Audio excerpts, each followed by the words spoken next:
Hello guys, welcome to my YouTube channel. આજે અમે તમારી સાથે શેર કરવાના છીએ ફ્રાઈડ ટીંડોળાનું શાક. હવે તેને બનાવવા માટે આપણે એક પેન લેવાનું છે. પેનને ગરમ થવા દેવાનું છે.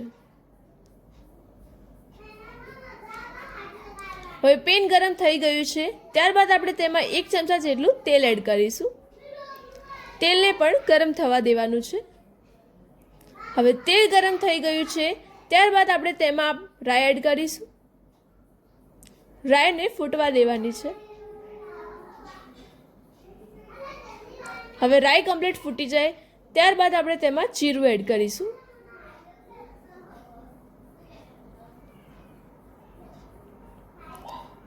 હવે રાઈ આપણી ફૂટી ગઈ છે.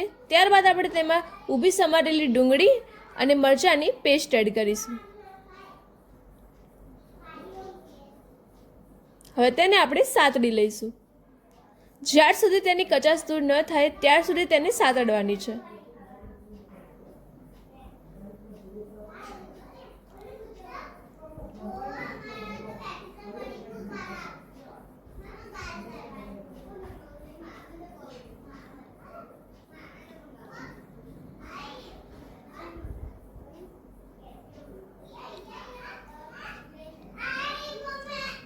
તેલમાં થોડીક તેને ફ્રાય થવા દેવાની છે ડુંગળીને. હવે કે આપણી ગ્રેવી કમ્પ્લીટ ચડી ગઈ છે. ત્યારબાદ તેમાં આપણે સમારેલા ટીંડોળા એડ કરીશું. હવે તેને પણ આપણે સાતડી લઈશું. ટીંડોળાને થોડીક વાર તેલમાં ફ્રાય થવા દેવાના છે. પછી જ આપણે બધા મસાલા એડ કરીશું. પ્રોપર રીતે તેને મિક્સ કરી દઈશું તેલમાં.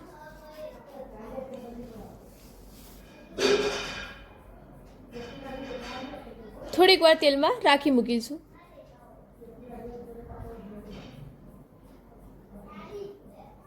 શાક ચોટે નહીં તેનું ખાસ ધ્યાન રાખવાનું છે, એટલે થોડીક વાર આપણે તેને હલાવતા જઈશું. ત્યારબાદ તેમાં આપણે મીઠું એડ કરીશું, હળદર પાવડર એડ કરીશું. ત્યારબાદ ચમચા વડે તેને મિક્સ કરી દઈશું.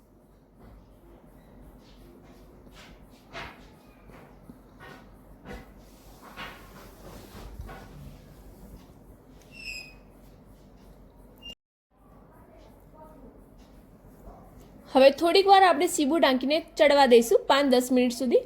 અને 5-10 મિનિટ થઈ જાય પછી આપણે સીબું ખોલીને ચેક કરીશું કે ગિલોડી ચડી છે કે નહીં.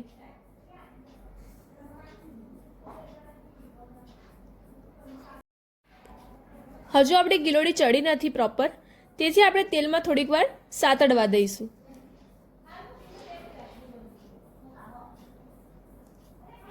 ચડી નથી તેથી આપણે સીબું ઢાંકીને થોડીક વાર ચડવા દઈશું ફરી.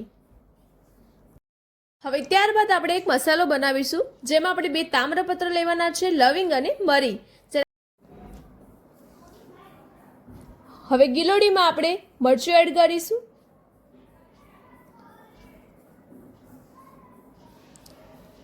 ત્યારબાદ તેમાં આપણે બનાવેલો મસાલો એડ કરીશું, 1 ચમચી જેટલો. આ મસાલાથી શાકનો ટેસ્ટ ખૂબ જ સરસ આવે છે. ત્યારબાદ આપણે અડધી ચમચી જેટલો જીરું પાવડર એડ કરીશું અને ત્યારબાદ તેને આપણે ચમચા વડે મિક્સ કરી દઈશું. બધા મસાલાને પ્રોપર રીતે મિક્સ કરી દેવાના છે. ફરી 5 મિનિટ સુધી સીબું ઢાંકીને ચડવા દેવાની છે. હવે 5 મિનિટ થઈ ગઈ છે અને સીબું ખોલીને ચેક કરવાનું છે. હવે પ્રોપર રીતે આપણા ટીંડોળાનું શાક બનીને રેડી થઈ ગયું છે. હવે તેને એક પ્લેટમાં કાઢીને આપણે સર્વ કરી દેવાનું છે. હવે તેને રોટલી કે પરાઠા સાથે આપણે ખાઈ શકો છો. હવે તેના ઉપર આપણે કોથમીર એડ કરવાની છે. વિડીયો ગમ્યો હોય તો અમારી યુટ્યુબ ચેનલને લાઈક કરો, શેર કરો એન્ડ સબસ્ક્રાઈબ કરો.